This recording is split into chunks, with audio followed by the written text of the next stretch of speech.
Ready to go? Yeah, whenever you are. All right, guys. Welcome back to the 321 Go Show. We got the home edition now. Yep. Probably might be Forever. for the foreseeable future for sure. So if you don't like this environment, too bad. It's all good. It's all about adapting. It is what it is. That's what we're doing. How are you, my man? Very good. Start with a little check-in. Yeah, very good. Yeah. Things going well. Training's going well. Yeah, so last time we did our podcast or Q&A, I've been doing cold showers in the morning. Oh, yeah. Nice. Man, if you are unmotivated and lazy in the morning, I guarantee if you have a normal shower for about, 5 to 6 minutes, normal hot temperature, whatever it is, and then the last minute or so, it goes straight cold. It's like better than coffee. I've done some research. I think it increases your dopamine by like 2-3 times. So it's a good way naturally to kickstart the day. So Yeah. I'm telling everyone I train, everything, try a cold shower. If you're feeling shitty in the morning, try it. If you want to be productive, just give it a crack. Yeah. Because it's working for me, and that's all I do with anything. If it works for me, I give you the information. It might work for you, it might not. But so far, I think 3 people have said it's helped them. So Yeah. give it a go. Yeah, and they reckon it's like a long-lasting dopamine release Man, too. I It's not swear, like a, from 6 till like midday, it's just amazing. And then by then, your body's moving, then you train, then you eat, you're good to go. But it's, I don't know, for me, because you do group training still, so you have to wake up early for yeah. Yeah, I don't have that anymore. Yeah. I used to wake up 4 or 5 easy. Now it's like a struggle. So Yeah. if you're not a morning person, give it a try, and I guarantee your morning will be a lot more productive. Yeah, there's no way I'm doing that at 4:30 in the morning, bro. Not a chance. I'm like, I'll prep. Do you have a everything the normal night shower, before. or you just go? No, I just go. Yeah. I prep everything the night before, like even put my protein shake in the fridge. Just wake up, chuck my shit on, grab runs there. Right my weight in. Oh, weigh in. because you're to the T. Like if I don't leave now, I'm gonna be late. Yeah. Fuck, I don't miss that. I don't leave. Yeah, I don't leave. Anytime, all the time in bed. Maximize time in bed. Get into the Q&A, eh? What do you got for us, my man? All right. First question: training frequency per week.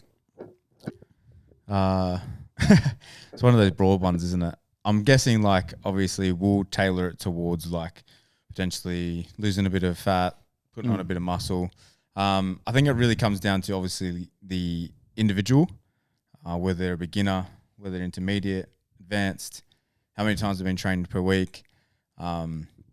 Generally for beginners, you may as well start like that 3 to maybe 4 max a week, because you may as well just milk the newbie gains and not go to like 5-6 times a week. You don't want to overdo it. Exactly. You don't need to. And then it's like as you progress in your lifting, if you ever hit stalls and stuff like that, you've always got an extra day up your sleeve that you can chuck in. Whereas if you go straight to 6 and then you hit a stall, it's like, where do you go from there? And then you're not allowing yourself to recover. Exactly. And then you probably hate it and you don't do it. Yeah. I say that so often. It's like, actually writing a tweet about it today. It's like people are just so keen to invest energy, but like they're investing energy in the wrong places, like trying to train. And we sort of spoke about this before of like training intensity. And it's like, think of like some main people think of training hard as like going into the gym 6 times a week, shortening rest periods and stuff like that. Whereas they're not sort of looking at what's the best bang for buck. Well, if we train with intensity and we fatigue the muscle properly, rest adequately so it has time to recover, grow, you know what I mean? Rather than like investing that energy into trying like to do more, do it smarter, like that old work smarter, not harder. That, and like sometimes they make it a competition.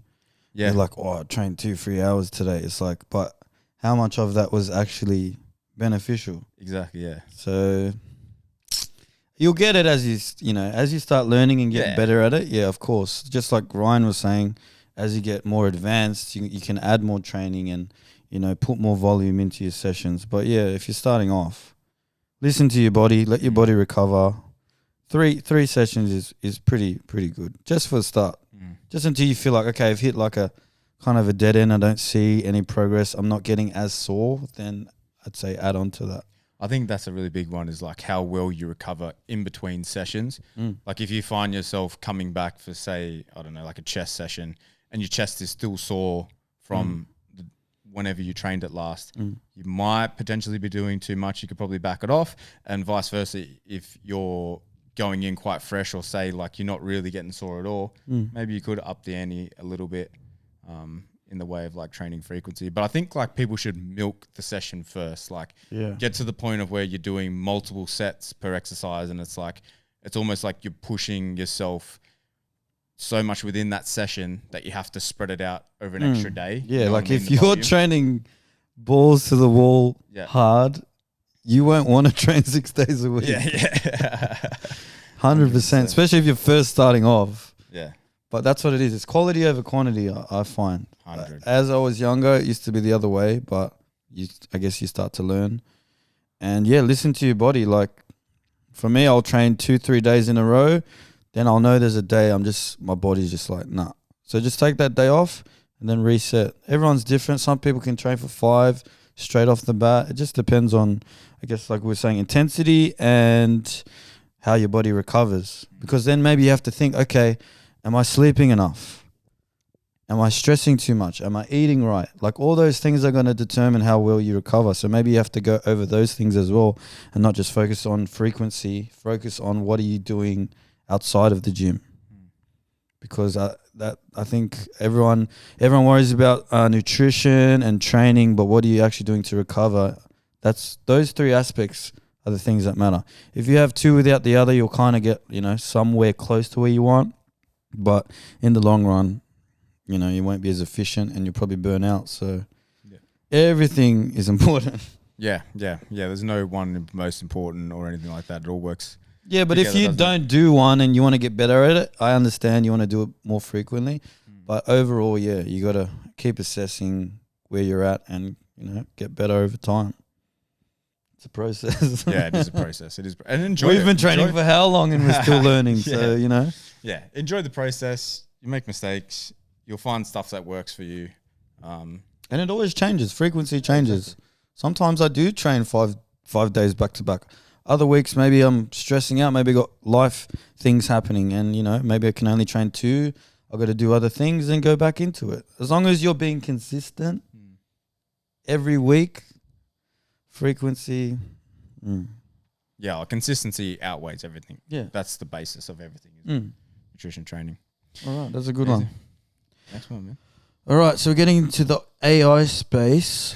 Thoughts on Chat GPT programs? Like, maybe elaborate on what Chat GPT is. So I think I know the person who's talking about it. And we actually had a bit of a conversation on it. And what is Chat GPT? So Chat GPT is like, it's like an AI. It's kind of like a search engine, but it's like it tells you what the search is. You don't have to go look for it. Rather than like Google. So say if you like type in Google, how should I write a program? And it will give you like, say like all the top like program writers, and then you know what I mean, and you sort of choose from that. What it will do is it'll actually like summarize all of that and then put it into a written program where it'll be like set 1, boom, boom, boom, like exact program.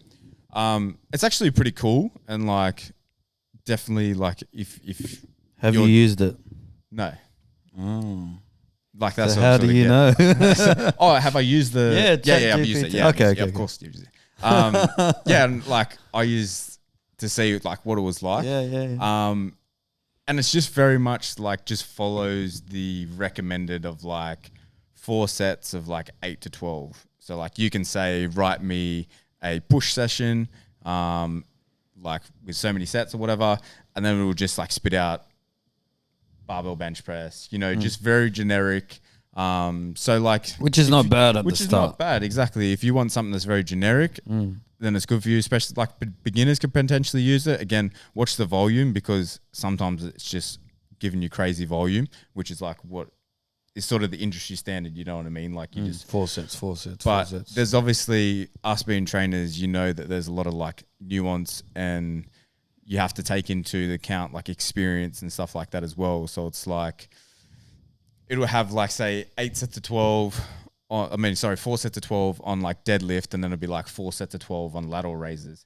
And it's like, generally you wouldn't have the same rep ranges for like a compound exercise, like something like deadlift that's super highly fatiguing, and then have the same for like lateral raises where you can go sort of a little bit lighter, so you can actually get a little bit better stimulus. So that's exactly right. Yeah. little things like that. I think obviously it's not quite there yet. But like as a generic sort of thing, if you just want a generic program and you have a little bit of like experience behind you, maybe you could potentially use it. But like obviously if you're looking for optimal training methods and stuff like that, probably wouldn't go with it, because at the end of the day, as we were just talking about just then, how are you going to find out your frequency? Like your frequency is for you. And like there's been free training programs for years now. Since the internet's been started, there's been free training programs that are just the same as this, where you'll get a generic 4 sets of 8, 4 sets of 12, you know what I mean, for barbell compound exercises. You could get an app. You could go on exactly you can get fitness program on the App Store. And yeah. There's 20 of them. Yeah. So I think like it's been around. There's been free programs around for ages that you can pick up from anywhere. So if you're wanting sort of more optimal approach, I'd definitely still suggest like going with like an online coach or something like that, because they'll be able to give you that more experience and nuanced approach. It's like just hiring a PT that's like fresh out of study. Study, yeah. They're jumping in, like they don't have the experience of like you've accumulated over 10 plus years of being like in the different industry, body you know what I mean? types, different weaknesses. Exactly. You don't know when I first started. Yeah, you just Mate, when I think think back, everyone can deadlift, everyone can I squat. was just so like, stupid back then. I'm like, everyone's got the same program. Yeah. Everyone does a deadlift, squat, bench press. Yeah. If you can't do it, you shouldn't train. Yeah. You all need to learn the big three. Man, I was such a dick when I first started. Yeah. But that's like everything, isn't it? You come out and you think you know everything, and then it's like the world slaps you in the face and goes, no, you don't. Exactly. Because not everyone's into fitness and enjoys it, and, you know, has the same flexibility and has the same injuries in their life. There's so many different variables that are going to determine the program for you. And then wants and needs. My perspective on what I want is going to be different to Ryan. It's going to be different to Susie, whoever, and so forth. Everyone's going to have their own goals that they want to approach. So, of course, there is no one size fits all, ever. But if you're starting off, it's cool to do it. But then once maybe you don't even know what you want, so you start off just training, and then you get into okay, this is what I want. And then you find someone that can tailor your training method to that. That's it. Just like athletes. Yeah. You don't get a rugby player and you get a netball coach. Yeah. Yeah. You get more specific as you progress on. And then that's what programming is about. Yeah. And then you might find that you like one side of weightlifting, maybe you like the powerlifting side of weightlifting, so you get a powerlifting coach. And you do a hybrid kind of program. There's nothing wrong with that. But just know that, all this AI stuff, it's cool and all, but I think people are still learning about it. And I've used that program myself for like writing, say, I just practice with an essay or something stupid. And when you actually read through what it writes, if you're not switched on and you don't proofread what comes from that chat GPT, a lot of it sounds stupid. Yeah. Like I know it gives you the information, but you got to chop and change it to actually what you want it to be. I've used it a few times myself. It is cool though. Yeah, it's very cool, and like, it makes you more productive. And like once it like evolves and like it learns from itself and stuff like that, obviously it's going to get better and better. But it is like at the moment it is sifting through like a lot of shit. You know what I mean? So it's like it is because it's like when you go on Google, you're like fucking looking at 20 different articles, and then half the people probably don't even have any expertise in it. It's like fuck, who do I believe? Yeah, it's like Wikipedia. You can actually change whatever information they have on a profile of someone or something you're trying to study. So yeah, it's a bit of a weird one. Yeah, it's not quite there yet, but maybe it's very good. It's very good for like, as you said, like I get it to like proofread emails and all the little shitty stuff that you don't want to do. Yeah. It's good for that. Yeah, little. But obviously, you have to go through it and make sure that it's spot on. Otherwise, you might lose your job if you're using it for yeah. You'll make an idiot of yourself for sure. Exactly. All right, AI out the way. Okay, since we're talking about, I guess, people starting off, this next question is, I'm starting off as a PT. Any advice, please? Well, you're fresher on the scene than I am. So what advice could you give when you first started? that you know now that you wish you knew? For me, like, you don't really learn too much from the PT course. Mm-hmm. I Just would- like most courses. Yeah. I would definitely invest in potentially another course that is like run by like a well-known PT in the industry. Mm-hmm. There's a fair few of them out there. Potentially even getting coached by another PT as well. I know I've learned a lot through this prep. Just hiring Steve. Like, he's obviously a lot more knowledgeable than what I am. But that's sort of how you learn, and like I'm sure he did the same thing. You know, hired coaches that were smarter than him and picked their brain. And it's almost like having a mentor. Yeah, you have to pay for it, but at the same time, it's like that's the beautiful thing about the world that we live in at the moment. It's like we do have access to that, whereas before, like, he's in England, so I'd, you know, what I mean, before Probably never before would've the met him. internet, I would never had access to him. I would have been able to read his articles or some shit in bodybuilding magazine or something like that. But you know where I'm going. Like, I think you just got to find someone that's a little bit more experienced than you, and just have an open mind approach. Like, and just know that you're not going to know everything in the industry. Like, you are very much inexperienced, but doesn't mean that you can't put yourself out there, try and help people as best as you can, try and keep them safe. Because at the end of the day, that's what 90% of people need to do, is just like be shown how to safely enter a gym, safely do different movements. Feel confident and comfortable. Yeah, that's it. Confident, comfortable.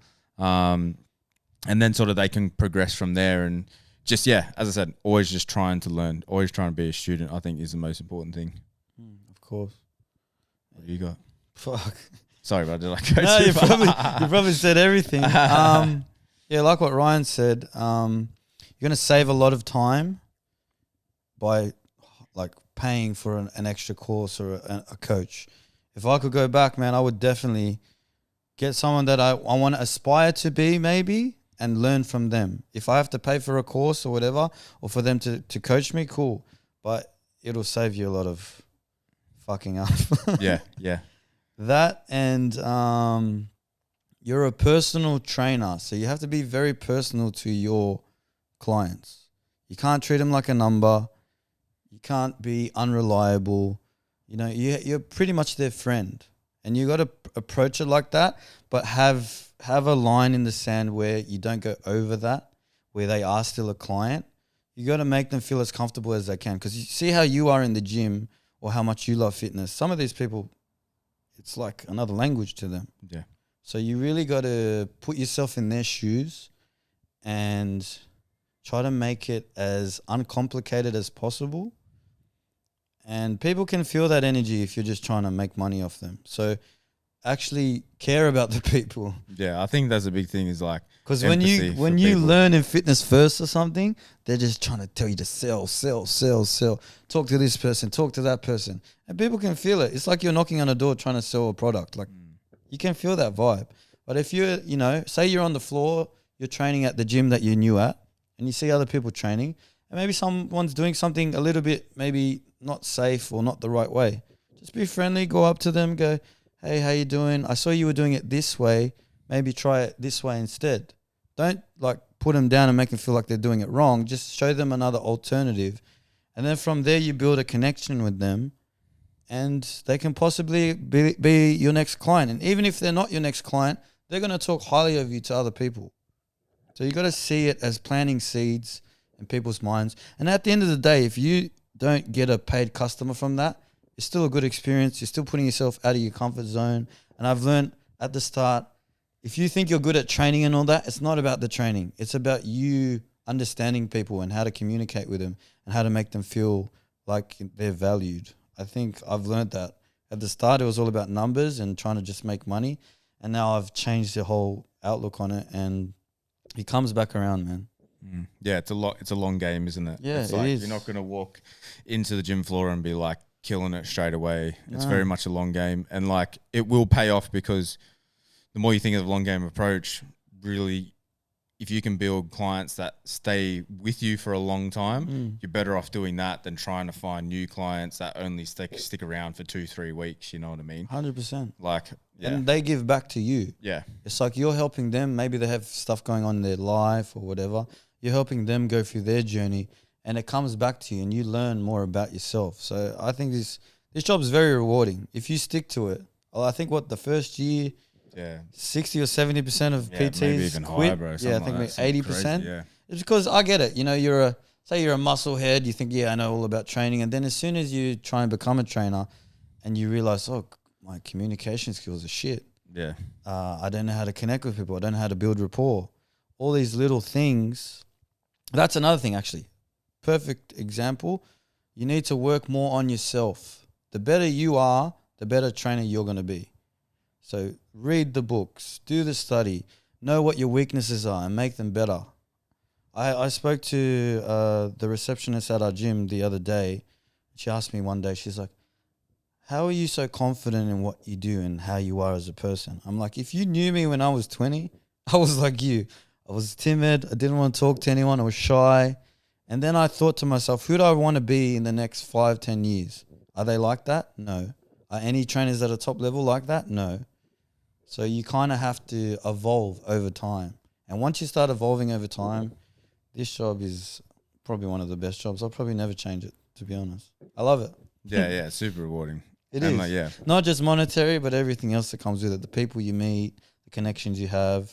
You know, it's a very positive environment. Yeah, I get like no bigger rush than like when you teach someone something and their eyes go, and you can see it click over in their brain, and then the thing is like, honestly, I get mad like goosebumps, bro. Honest, so like it's true, bro. Yeah, it's like the biggest rush I get. Honest, it's like more than like getting a sale or closing a client or whatever like that. It's like literally like being with someone on the gym floor and then like they're clicking for them and then like changing maybe their mindset or changing their technique or whatever. It could be small, insignificant like that, but it's like you get a mad rush. Yeah, they get that accomplishment. Maybe it's like one pull-up or something, but to them it was really, really important.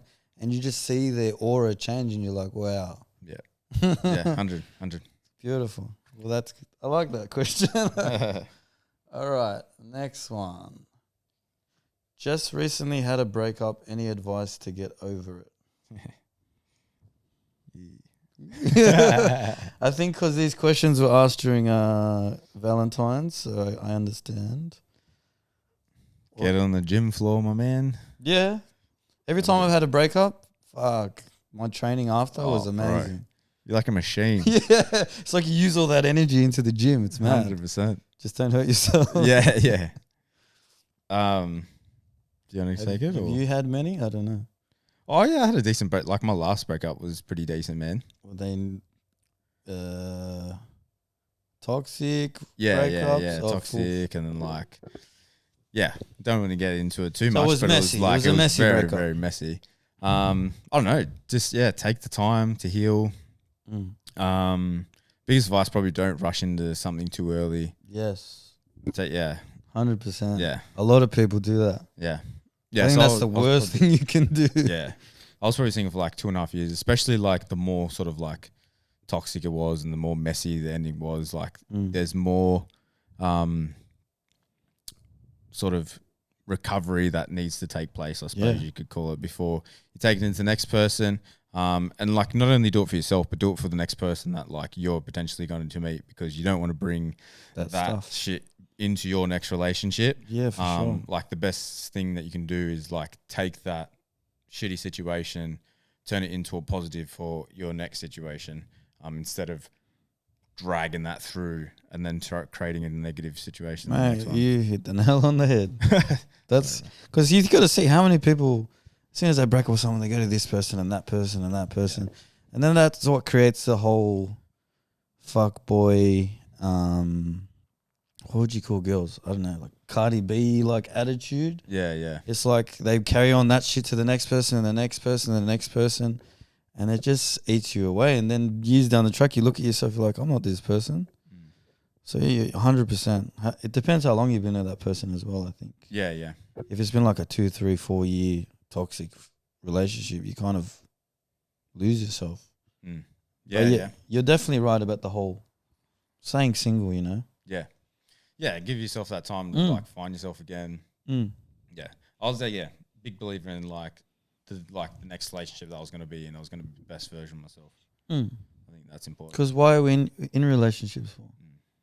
Are you just doing it for the sake of it, or you know, as you get older? I think because we're getting older, it's like You got to see long term, bigger picture. Just like as being a coach, like what is the thing at the end of the tunnel that I want to reach? And yeah, I think training definitely helps with breakups. Oh yeah. Like if you're looking for a thing like day to day to just keep you going and keep you occupied and your mind off it, best thing, eh? And then when you level up, they're gonna miss you.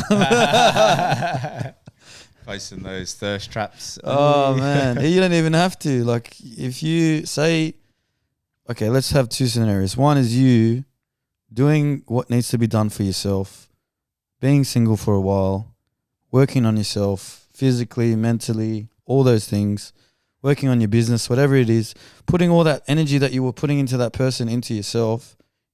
In a few months' time, you'll be up here, and I guarantee that person probably do the complete opposite, chasing other people, trying to fill that void, might be drinking every weekend, whatever it is. They'll look at you and go, why are they so much different than I am? It's because you've accepted it's not going to work out with them, and you're working on yourself so that you can do better for your future partner and for yourself. Yeah. Mainly for yourself, but of course, if you see yourself down the road having a family and, having all those beautiful things in this life, yeah, you have to change as a person. You got to see, where did I fuck up in the relationship? Yeah. Because it's not one-sided. Yeah, it's a good question to ask. It never is one-sided. No. It always takes two. At the start, you say that, but when you look at it for what it is, you're like, okay, there are a lot of things I need to work on as a person for the next. So, yeah, I'm learning as I get older. So it's always learning. See, always learning. Relationships, gym, anything. If you're not open-minded about shit, you just... I feel like you'd hate life if you don't. Every day's a school day. Exactly. What's the time? Oh, 12 o'clock. You got stuff to do? I do. What's the next question? Oh, we got one more. How to deal with stress. Pretty straightforward. Right, we'll cap this at 5 minutes. All right. Let's go. Let's do it. Deal with stress. How to deal with stress. I think taking some time for yourself. I suppose like everyone's a little bit different. I suppose I can only sort of speak to how I deal with stress. I get recharged by having a little bit of alone time, sort of an introvert.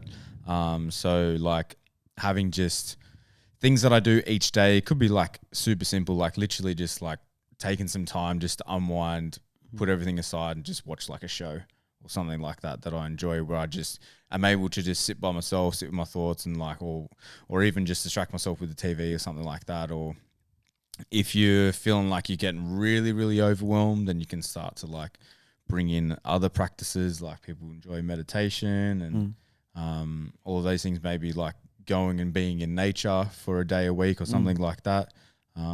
Get some sunlight, man. Yeah. Doing things that you enjoy. Yeah, exactly. Doing things that you enjoy, doing things that recharge you, and just sometimes just being a bit selfish for yourself as well. Like sometimes you get too overwhelmed, and if you try and like please too many people or try to do things to too many people, sometimes you just got to go, nah, today I don't care, like not be a dick about it, but like, you know what I mean? Like I need communicate with people myself. around you. Yeah. But like today I need to like do something for me and like, Yeah, for sure. I think you got it, bro. Every time you answer the question, I'm like, shit, what do I say on top of that? Stress. Speak to a counselor or something as well. Like what Ryan was saying, if you're giving energy to people all the time, especially our job, you got to fill your cup back up, like me time, out in nature, even just having half a day off or the whole day off if you can, But I've learned this as well because I used to be like, say I had a partner, I used to go through that because I'm constantly giving energy to her, to my job. Like I'm always have to be 120. And then there'll be that day I'm just so drained and exhausted and I don't understand why. And then you kind of, I guess, isolate yourself from people. And if you don't communicate with them, they think it's them. So I've learned over time, if you feel like that, communicate with people that are close to you and are around you all the time. And if they really love you and care about you, they'll understand. But definitely me time. Recharge. Oh, especially important like our industry. As I said, like it's meaningful and like to be able to give, but there is a lot of give, and sometimes you need to And training, training helps for me. Yeah. Yeah, training is a good one. Like if you aren't in the exercise routine and you find yourself stressed, try and incorporate some sort, even if it's like 20 minutes a day that you can start off with. That'll de-stress heaps. But everyone's different. Some people like to read. You gotta, I guess, find out what works for you. Yeah, it's not easy. It's constant stress everywhere. So yeah, it's the society we live in these days. I don't think like we're ever going to not have stress in our life. I think accepting it sometimes as well is important. Just sitting with it, you know, and go. Today's a shit day. Tomorrow's going to be a new day. That's it. I like this home edition. Yeah, the home edition is chill. good. I'm comfy as. Got my own coffee and everything. Oh, beautiful. All right, perfect. See you, my man. Thanks for sticking around, guys. See you next week.